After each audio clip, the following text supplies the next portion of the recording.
లాభాల వాటాలలో బోనస్ను ప్రకటించడానికి ఏర్పాటు చేసిన పత్రికా సమావేశానికి బాధ్యత వహించిన మిత్రులు ఉప ముఖ్యమంత్రి వర్యులు బట్టి విక్రమార్క గారు, సహచార మంత్రివర్గ సోదరులు, పార్లమెంట్ సభ్యులు, శాసన మండలి సభ్యులు, శాసన సభ్యులు, ఉన్నతాధికారులు, సింగరేణి కార్మికులకు, పాత్రికేయ మిత్రులందరికీ కూడా నా దసరా శుభాకాంక్ష.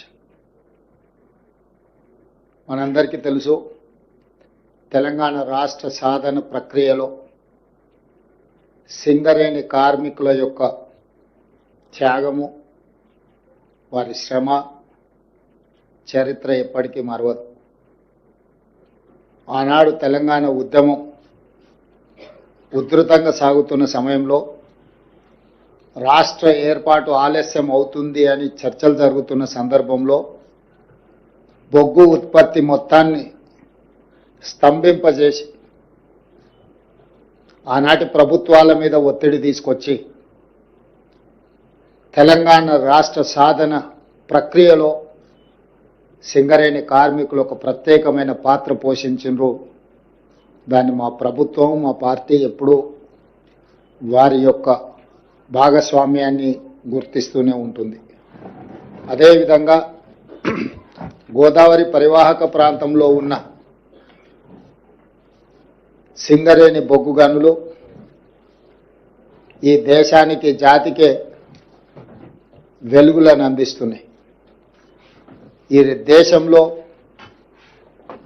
వెలుగులు విరజల్లుతున్నాయి అని అంటే సింగరేణి కార్మికుల యొక్క శ్రమ. మీరు ఉత్పత్తి చేసిన బొగ్గు ఈనాడు దేశానికి వెలుగులు ఇవ్వడమే కాదు, ఈనాడు పరిశ్రమలను నడిపించి ఆ పరిశ్రమలను లాభసాటి బాటలో నడిపించడంలో కూడా సింగరేణి కార్మికులు ప్రత్యేకమైన పాత్ర పోషిస్తున్నారు. మరి నిరంతరం కష్టపడి ఈ జాతీయ ఆదాయంలో, రాష్ట్ర ఆదాయంలో అత్యంత కీలక పాత్ర పోషిస్తున్న కార్మికులకు ఆ సంస్థకు వచ్చిన లాభాలలో భాగస్వాములను చేయాలని, వాళ్ళకు వాటాలు పంచాలని, ఒకనాడు సింగరేణి సంస్థ నష్టాలలో కూరుకుపోయి మూతపడుతుందనుకున్న సందర్భంలో కాకా వెంకటస్వామి గారు కేంద్ర ప్రభుత్వంతో సంప్రదించి ఆనాడు సంస్థను ఆదుకోవడానికి అవసరమైన చర్యలన్నిటిని కూడా చేపట్టింది. ఆ తర్వాత సింగరేణి సంస్థ వెనక్కి తిరిగి చూడకుండా లాభాల బాటలో నడుస్తూ ఉంది. ఆ వచ్చిన లాభాలలో శ్రమశక్తిని నమ్ముకున్న కార్మికులకు వాటాలు పంచాలని మన ప్రభుత్వం నిర్ణయం తీసుకొని ఈరోజు మిత్రులు బట్టి విక్రమార్క గారు ఒక మంచి ఆలోచనతోటి కార్మికులను అభినందిస్తూనే, కార్మికులకు బోనస్లు పంచుతూనే, భవిష్యత్ పెట్టుబడులకు కూడా ప్రణాళిక, భవిష్యత్ తరాలకు సింగరేణి సంస్థను అందించాలంటే భవిష్యత్ ప్రణాళికలు ఉండాలి, సంస్థ విస్తరించాలి, వివిధ రూపాలలో కార్పొరేట్ కంపెనీలతో పోటీ పడే విధంగా ఈ సంస్థను బలోపేతం చేయడానికి ఎన్నో చర్యలను వారు చేపడుతున్నారు. అందులో భాగంగానే లాభాలు 6,394 కోట్లు 2024-25 సంవత్సరానికి లాభాలు వస్తే అందులో కార్మికులకు పంచడానికి దాదాపుగా వారు 4,034 కోట్ల రూపాయలు ఈరోజు వారికి కేటాయించడానికి ముందుకు వచ్చిండ్రు. అదేవిధంగా భవిష్యత్ పెట్టుబడుల కోసం కూడా 2,360 కోట్ల రూపాయలు, వీటిని కూడా వారు ఈరోజు భవిష్యత్ పెట్టుబడుల కోసం 4,034 కోట్ల రూపాయలు, కార్మికులకు బోనస్లు పండుగ సందర్భంగా ఇవ్వడానికి 2,360 కోట్ల రూపాయలు, ఇవి 41,000 పర్మనెంట్ కార్మికుల కోసం ఈ బోనస్. అదేవిధంగా సింగరేణిలో ఉన్న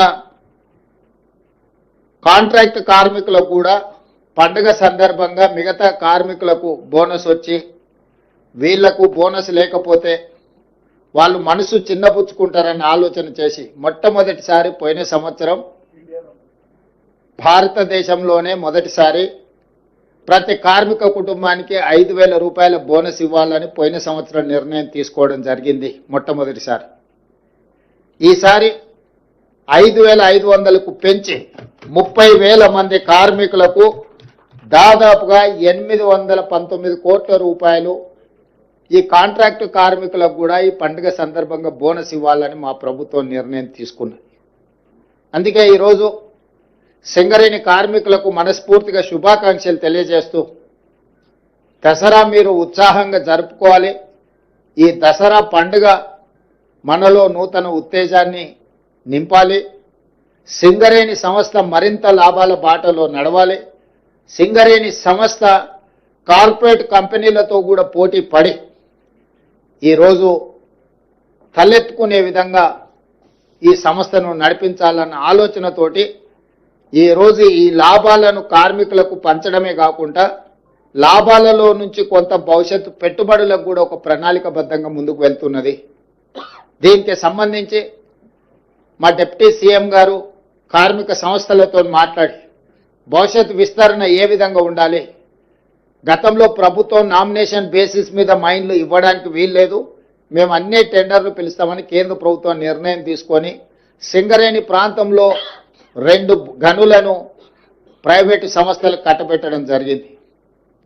ఆనాడు సింగరేణి కార్మికులు ఆనాటి ప్రభుత్వం టెండర్లలో మేము పాల్గొనము అని చెప్పి నిర్ణయం తీసుకోవడం వల్ల మనం ఏ టెండర్లు కూడా కాంపీట్ చేయలేకపోయినాం. ఆ తర్వాత కార్మిక సంఘాలను పిలిచి ఈ విధంగా మనం టెండర్లలో పాల్గొనకుండా మనం పోటీలో లేకుండా పోతే ప్రైవేట్ సంస్థలకు లాభం చేకూర్చిన వాళ్ళం అవుతాం. భవిష్యత్తులో మనం ఈ టెండర్లు కూడా పాల్గొనాలి. మనం కూడా పోటీలో గనులను సాధించడం ద్వారా సింగరేణి సంస్థను విస్తరించుకోవాలనే నిర్ణయం కూడా జరిగింది. ఈ మధ్యకాలంలో కార్మిక యాజమాన్యాలు నా దగ్గరకు వచ్చి ప్రైవేటు వ్యక్తులకు కట్టబెట్టిన ఈ గనులను కూడా మీరే సింగరేణి సంస్థనే బొగ్గు వెలికి తీసే కార్యక్రమాలను కూడా చేపట్టడానికి ఏం అవకాశాలు ఉన్నాయో వాటిని కూడా పరిశీలించండి అని చెప్పి వాళ్ళు రిప్రజెంట్ చేశారు. దాంతో నేను ఉప ముఖ్యమంత్రి గారికి సూచన చేసిన దీన్ని ఏ రకంగా ముందుకు వెళ్ళాలి, కేంద్ర ప్రభుత్వ ప్రైవేట్ సంస్థలకు ఇచ్చిన టెండర్లను రద్దు చేసి సరాసరి సింగరేణికి కేటాయిస్తుందా, అవసరం అనుకుంటే వాళ్ళు వేసిన టెండర్ కంటే కూడా కొంచెం ఏమైనా మనం ఎక్కువ ఇస్తే కేంద్ర ప్రభుత్వం ముందుకు వస్తుందా, లేదా ఇతర మార్గాలు ఏమున్నాయో కూడా పరిశీలించమని చెప్పిన. ఏదేమైనా సింగరేణి గనుల ప్రాంతంలో ప్రైవేటు సంస్థలు ఎక్కువగా వాళ్ళ ప్రాతినిధ్యం పెరుగుకుంటూ పోతే ఏదో ఒక సందర్భంలో సింగరేణి మనుగడకే సమస్యగా మారుతుంది. అందుకే ఈరోజు ఆ సమస్యని కూడా పరిష్కరించుకోవాలి. కార్మికుల సంక్షేమం కోసం, కార్మికుల యొక్క అభివృద్ధి కోసం ఆ వచ్చిన లాభాలలో కార్మికులను భాగస్వాములను చేయాలన్న ఆలోచనతోని మా ప్రభుత్వం ముందుకు వెళ్తుంది. భవిష్యత్తులో కూడా కార్మికులను ఆదుకోవడమే కాకుండా అన్ని రకాలుగా వారి సమస్యలను పరిష్కరించడానికి ప్రభుత్వం ఎల్లవేళలా సిద్ధంగా ఉంది. ఈ రోజు మేము ఒక నెంబర్ అనుకొని బోనస్ ప్రకటిద్దాం అనుకున్నాం. కానీ శ్రీధర్ బాబు గారు ఆ ప్రాంతంలో ఉండే శాసనసభ్యులను అందరినీ తీసుకొని వచ్చి లేదు ఇంకా కొంచెం పెంచండి, 11 గంటలకు మీకు అందరికీ ఈ సంతోషకరమైన ప్రకటన చేద్దామని మేము అనుకుంటే వారు వచ్చి గంట సేపు హర్తాలు చేసి దాన్ని ఇంకా కొంచెం పెంచి వారితో పాటు మిగతా శాసనసభ్యులు అందరూ కూడా పెంచాలి, వీలైనంత మేరకు వాళ్ళను ఆదుకోవాలి. మేము అక్కడికి వెళ్ళిన తర్వాత వాళ్ళందరినీ కార్మిక సంఘాలను కార్మికులను కలిసేది ఉంటుందని వారు చెప్పడం సూచన చేయడం, మేము అనుకున్న దానికంటే కూడా కొంచెం బోనసు పెంచే నిర్ణయం తీసుకొని వచ్చి ఈ పత్రికా సమావేశంలో ఈరోజు అనౌన్స్ చేసినాం. దసరా పండుగకి బోనస్ ఇస్తున్నాం. కోల్ ఇండియా నుంచి మన భాగస్వామ్యంతో వచ్చే వాటిని దీపావళికి మళ్ళొకసారి కార్మికులకు బోనస్ ప్రకటిస్తారు. వాటి వివరాలను కూడా కేంద్ర ప్రభుత్వంతో సంప్రదించి బట్టి విక్రమార్క గారు ఆ శాఖ దీన్ని పూర్తి స్థాయిలో పరిగణలోకి తీసుకొని కార్మికుల యొక్క సంక్షేమం కోసం, కార్మికుల యొక్క అభివృద్ధి కోసం, కార్మికుల యొక్క భవిష్యత్ ప్రణాళిక కోసం ఈ ప్రభుత్వం పనిచేస్తుందని తెలియజేయడానికి సంతోషం వ్యక్తం చేస్తున్నాను.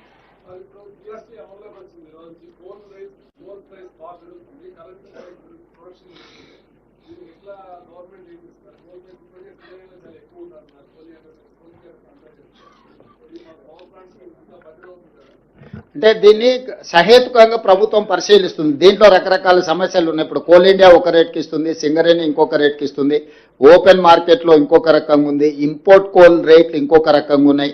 వీటన్నిటిని కూడా అంచనా వేసుకొని ప్రపంచంతో పోటీ పడే విధంగానే సింగరేణిని తీర్చిదిద్దుకోవాలి. ఇప్పుడేం రిజర్వ్డ్ మినరల్స్ లేవు, ఓపెన్ మార్కెట్ ఇది. ఓపెన్ మార్కెట్లో ఓపెన్గా మనం కాంపీట్ చేయాల్సిందే. ఈ రోజు నువ్వు ధర ఎక్కువ చెప్తే పక్క షాప్కి పోయి కొనుక్కుంటారు. ఇప్పుడు మీరు రోజు దసరా పండుగ ఉంది, షాపింగ్ పోతారు. షాపింగ్ పోయినప్పుడు ఈ షాప్లో 100 రూపాయలు ఉంటే సేమ్ వస్తువు పక్క షాప్లో 80 రూపాయలకి ఇస్తే మీరు ఏది ప్రాధాన్యత ఇస్తారు? అట్లానే ఈరోజు మా సింగరేణి సంస్థ కూడా ప్రపంచంతో పోటీ పడుతుంది. మేము శ్రమని ఇంకా ఎక్కువగా కష్టపడతాం తప్పితే మేము ఆయాచిత లబ్ధి కోసం మేము ఆలోచన చేయం. మీరు చెప్పే జిఎస్టీ కావచ్చు, లేకపోతే కోల్ ఇండియాతో కాంపిటీషన్ కావచ్చు, లేకపోతే private coal mines in India, import coal, వీటన్నిటిని కూడా ఒక అంచనా వేసుకొని దాని ఒక ప్రణాళిక ప్రకారంగా ముందుకు వెళ్తాము. దానికోసం కూడా ఇంతకుముందు మేము మాట్లాడుకున్నప్పుడు మంత్రులందరితో మాట్లాడతా అని ఉప ముఖ్యమంత్రి గారు చెప్పారు. ఆ ప్రాంత శాసనసభ్యులు, సింగరేణి కార్మిక సంఘాలతో కూడా చర్చించాలి. ప్రభుత్వం హడావిడిగా 4 గోడల మధ్యలో తీసుకునే నిర్ణయం కాదు ఇది. ఇది బావుల దగ్గర పోయి కూర్చొని కార్మికులతో మాట్లాడాలి. ఇది వాళ్ళ భవిష్యత్తు. 1 మనుగడ సాధించాలి, 2 లాభాల బాటలో నడవాలి, 3 ప్రపంచంతో పోటీ పడాలి. ఈ మూడింటిని కూడా ఒక ప్రణాళికబద్ధంగా కార్యాచరణ తీసుకోకపోతే ఏదో ఒక దగ్గర ఇబ్బంది వస్తుంది. కాబట్టి దీనికి సంబంధించి కార్మికులు, కార్మిక సంఘాలు, ఆ ప్రాంత ప్రజాప్రతినిధులు, మంత్రులు, ప్రభుత్వం కూర్చొని చర్చించుకొని ఒక పకడ్బందీ ప్రణాళికతో ముందుకు వస్తుంది. తప్పకుండా ఇప్పుడు మీరు వేసిన ప్రశ్నకు సంబంధించిన చర్యలన్నిటిని కూడా ప్రభుత్వం పరిగణలోకి తీసుకొని నిర్ణయం తీసుకుంటుంది.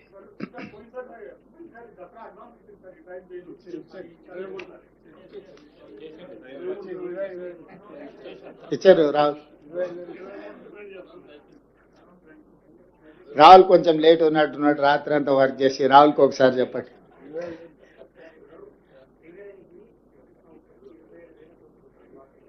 అవును,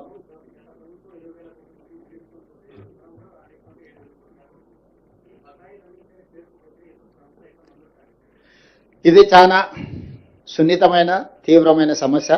దీన్ని పరిష్కరించడానికి ఆలోచన చేస్తున్నాం. తప్పకుండా దీనివల్ల విద్యుత్ సంస్థలు కూడా దెబ్బతినే పరిస్థితి వచ్చింది.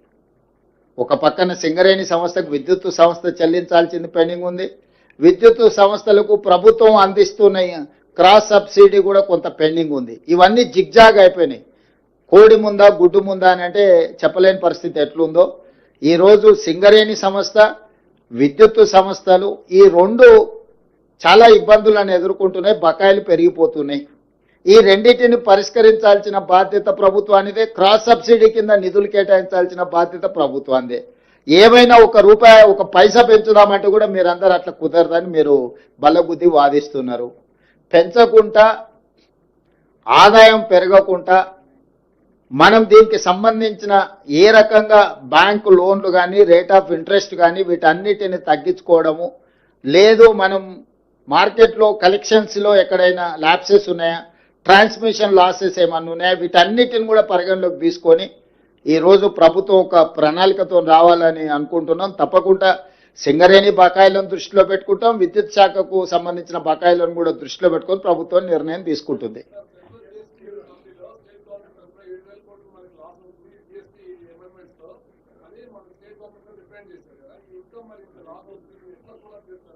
అందుకే క్రాస్ సబ్సిడీ అడిగినాం గవర్నమెంట్ ఆఫ్ ఇండియాను. ఎప్పుడైతే చట్టం తెచ్చిండ్రో మొదటి 5 సంవత్సరాలు 14% ఆదాయం లేకపోతే ఆ గ్యాప్ను ఫిలప్ చేస్తాం, వయబుల్ గ్యాప్ ఫండ్ ఇస్తామని చెప్పి కేంద్ర ప్రభుత్వం ఆనాడు చెప్పింది. ఈ రోజు కూడా ఇప్పుడు వస్తున్న ఆదాయానికి ప్రభుత్వం తీసుకొచ్చిన నిర్ణయాల వల్ల, సరళీకృత విధానాలు కానీ లేకపోతే ట్యాక్స్ స్లాబ్స్ మార్చడం వల్ల వచ్చిన సమస్యను, ఆ గ్యాప్ను కూడా కేంద్ర ప్రభుత్వమే ఫిలప్ చేయాలి. ఎందుకంటే ఈ ఆదాయం ప్రకారం మేము మా లైఫ్ని ప్రణాళిక చేసుకున్నాం. మాకింత ఆదాయం వస్తుంది, ఈ ప్రకారం ప్రతి నెల ఇంత ఖర్చు పెట్టాలని మేము నిర్ణయం తీసుకుంటే కేంద్ర ప్రభుత్వం ఉన్న ఫలంగా ఒక కోణంలో ఒక నిర్ణయం తీసుకున్నారు. కాబట్టి ఈ గ్యాప్ను కొన్ని రాష్ట్రాలకు సరిగ్గా ఉండొచ్చు, కొన్ని రాష్ట్రాలకు తక్కువ ఉండొచ్చు. తక్కువ ఉండే రాష్ట్రాలకు అన్నిటికీ ఈ గ్యాప్ను ఫిలప్ చేయాల్సిన బాధ్యత కేంద్ర ప్రభుత్వానిదే ఉంది. అందుకే జరిగిన జిఎస్టీ కౌన్సిల్ మీటింగ్లో ఉప ముఖ్యమంత్రి గారు స్పష్టంగా కేంద్ర ప్రభుత్వానికి నివేదిక అందించడం జరిగింది. ఎగ్జాక్ట్గా మాకు ఎంత రావాలనో నెక్స్ట్ 5 years అట్లీస్ట్. మొదట్లో చట్టం తెచ్చినప్పుడు 14% కంటే ఆదాయం తగ్గిన రాష్ట్రాలకు వైబుల్ గ్యాప్ ఫండ్ ఎట్లా ఇచ్చిండ్రో, ఇప్పుడు ఒక కొత్త second phase of liberalisation or otherwise amendment of GST చట్టం తెచ్చిరో, ఇప్పుడు కూడా విజిఎఫ్ అనేది నెక్స్ట్ 5 సంవత్సరాలకు కేంద్ర ప్రభుత్వం అమలు చేయాలి. ఎవ్రీ ఇయర్ ఎట్లయితే పెరుగుతుందో ఆ గ్యాప్ను వాళ్ళు ఫిలప్ చేయాలి, వాళ్ళ బాధ్యత.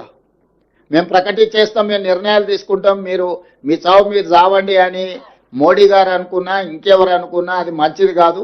ఈ రాష్ట్రానికి నష్టం వస్తుంది. నేను కిషన్ రెడ్డి గారికి విజ్ఞప్తి చేస్తున్నా, తక్షణమే ఈ రాష్ట్రానికి ఎంత నష్టం వస్తుందో మీరు ఉప ముఖ్యమంత్రి గారు మీకు ఒక లేఖ రాస్తారు, దాన్ని తీసుకొని మోడీ గారి దగ్గర కేంద్ర ప్రభుత్వంతో మాట్లాడి రాష్ట్రానికి జరిగే నష్టాన్ని కేంద్ర ప్రభుత్వం పూడ్చాలి అని చెప్పి ఈ ప్రభుత్వం డిమాండ్ చేస్తుంది.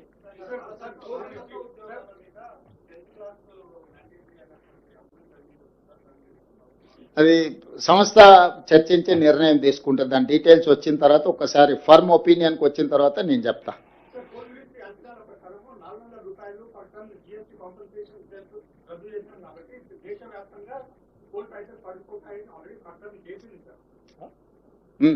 అయితే